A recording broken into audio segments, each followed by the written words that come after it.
Hello and welcome back to my channel. My name is Ella and today I'm going to be picking my October TBR. I am a few days late, please forgive me, but I wanted to do something fun for October and I kind of had to find resources from someone else to do it. So what we're going to do is we're going to pick my October TBR using my tarot deck, my Rider-Waite tarot deck. That's what it's called, right? Anyway, little disclaimer about me. I'm one of those hardcore atheists, which means I obviously don't believe in any gods, but I also don't believe in any woo-woo things. Sorry to be a hater, that's just how it is, like tarot, astrology, crystals. But I love the aesthetic, I love the art, I like the vibe. So, and I've had this deck for forever because I just really love the art on it. So that being said, I don't know what these cards actually are supposed to mean within the tarot world. So I've pulled up someone else's interpretation. Let me shout her out. So the channel is called Books Past Bedtime, and she has compiled this whole list of prompts to attach to each tarot card. I don't know if she created this like list of TBR prompts with the tarot cards, but that's just the first channel that I saw that had this very handy dandy prompt guide. So I'm going to use her guide because she has attached TBR prompt meanings to all of the cards, because I was just going to do the major arcana and look at the meanings, but this will be easier and then we can use the whole deck, which I think will be more fun. But before we do that, I do have some definite must-read books for the month of October, even though it is already almost a week in October and I haven't started them.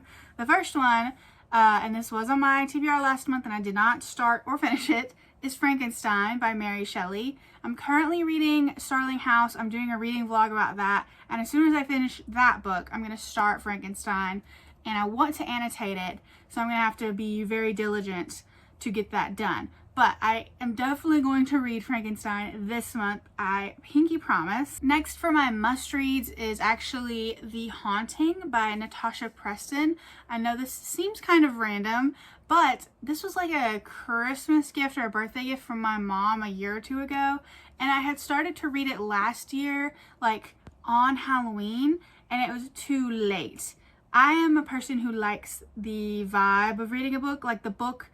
If the book takes place like the week of Halloween, I would love to read it that week, but I had started it too late, if that makes sense. Like, I want to read this before the events of the book are passed in real life, so I need to read it before Halloween, and I had started too late to get my wishes. So this year, I'm definitely going to read this before it's too late. I think this book takes place on Halloween Day. It's like a thriller, Scream-esque maybe. I don't really know anything about it. I just think it'll be a quick and easy read. I just want to get it done before Halloween because that's when the book takes place, I'm pretty sure. Okay, and then the last of my must-reads are actually going to be great for me because they're going to help me achieve my reading goal this year because they're going to be fast to read, and that is Alley and Tombs by Junji Ito. These are the only two Junji Ito books in my collection that I have not read yet. I own several of his books. I love his manga. I love his stories.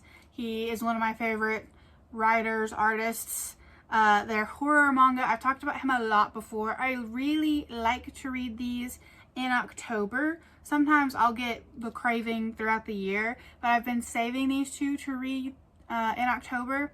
So that's what I'm going to do. I'm very excited because it's been like a year since I've read a Junji Ito.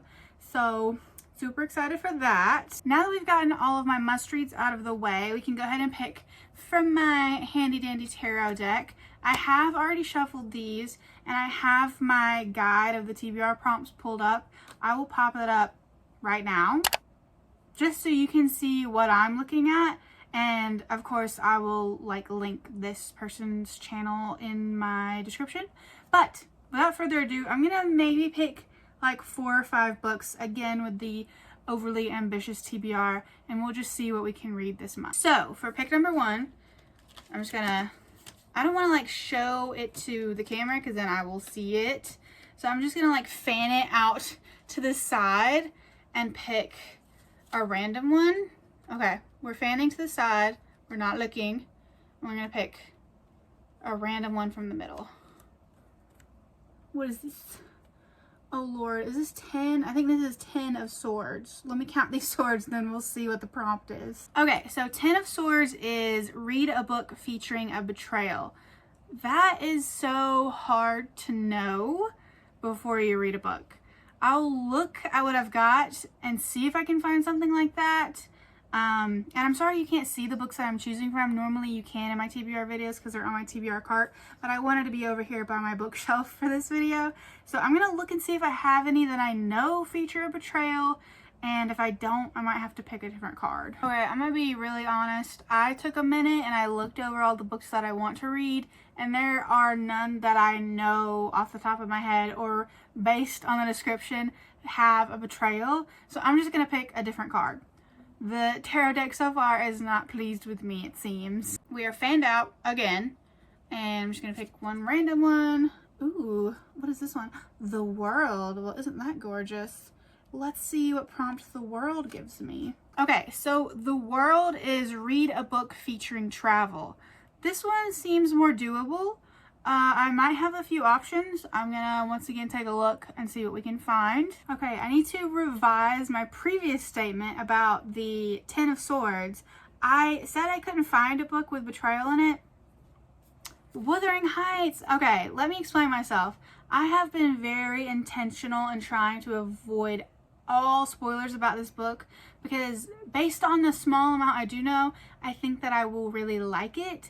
And I want to go in as blind as possible. But I was reading the back just to see like if it mentioned travel for the World pick. And it says on the back, blah, blah, blah, between Heathcliff and Catherine Earnshaw and her betrayal of him. There's betrayal in this book. I didn't know. I didn't read the synopsis for this one because I didn't think that there was. But this will be my first pick for the 10 of Swords.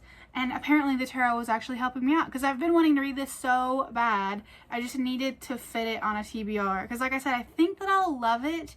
And I've been trying so hard to avoid spoilers. And that's going to become increasingly harder when the movie comes out. So it'll be best if I can just read it now. So this is the first book. And then we're going to pick one for the World card. I've gathered several options for the features traveling prompt. I'm gonna go ahead and discredit the Knight in Shining Armor and Belladonna because I'm using that loosely, the idea of travel. So what I'm left with really is Pan's Labyrinth, Phantasma, or One Dark Window.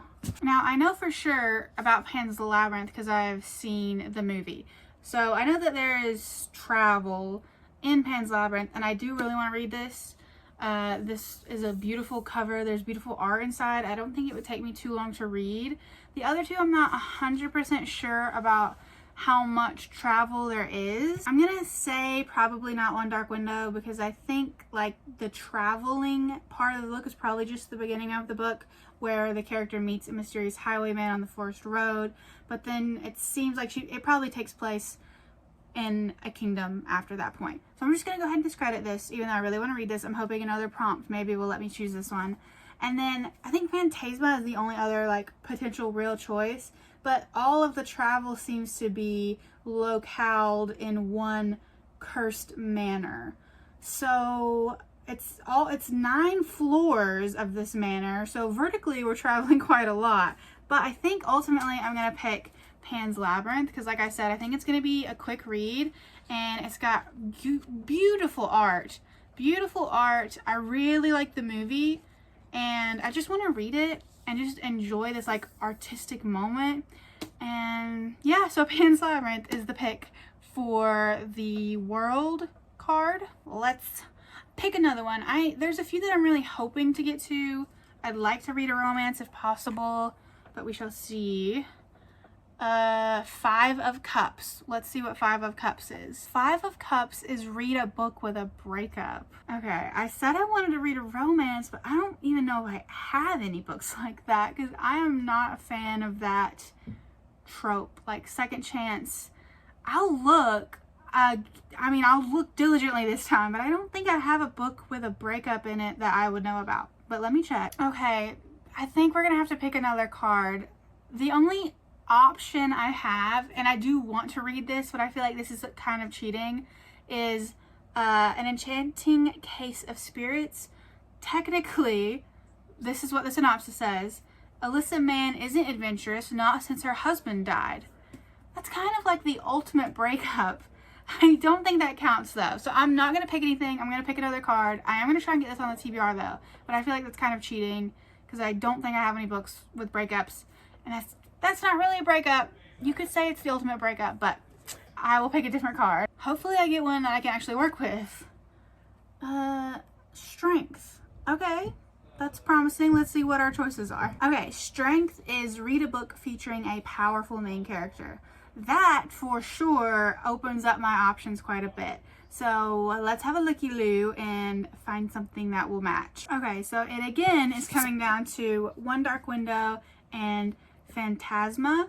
And I have decided I'm gonna go with One Dark Window just because Phantasma, I'm never gonna say it right, is longer. It's probably like 100 pages longer, and I just don't want to put all that stress on myself since we're already a week into the month, and I've been wanting to read One Dark Window for so long. The only thing about like these two is that they're both duologies, and I didn't really want to start another series because I feel like if I love One Dark Window, I'm going to want to immediately buy the sequel, which would be the finale of the duology, which I don't really need to spend money right now, so we'll see. But One Dark Window is, I'm going to read the synopsis to you. It says Elspeth, which, first of all, not a great name. Elspeth Spindle needs more than luck to stay safe in the eerie, mist-locked kingdom of Blunder. She needs a monster. She calls him the Nightmare, an ancient mercurial spirit trapped in her head. He protects her. He keeps her secrets. But nothing comes for free, especially magic. When Elspeth meets a mysterious highwayman on the forest road, her life takes a drastic turn. Thrust into a world of shadow and deception, she joins a dangerous quest to cure Blunder of the dark magic infecting it. Except the highwayman just happens to be the king's own nephew, captain of the most dangerous men in Blunder, and guilty of high treason. A maiden must unleash the monster within to save her kingdom in this dark, lush, gothic fantasy debut. Sounds amazing. Heard such great things. Very excited to read this. Okay, I think I'm going to pick one more because we've got technically 5 with our must reads. I might pick 2 more. You know, I like to be over ambitious even if I don't read them. What is this? This is the Two of Cups. Let's see what the Two of Cups gives us. So the Two of Cups is read a book with an established relationship.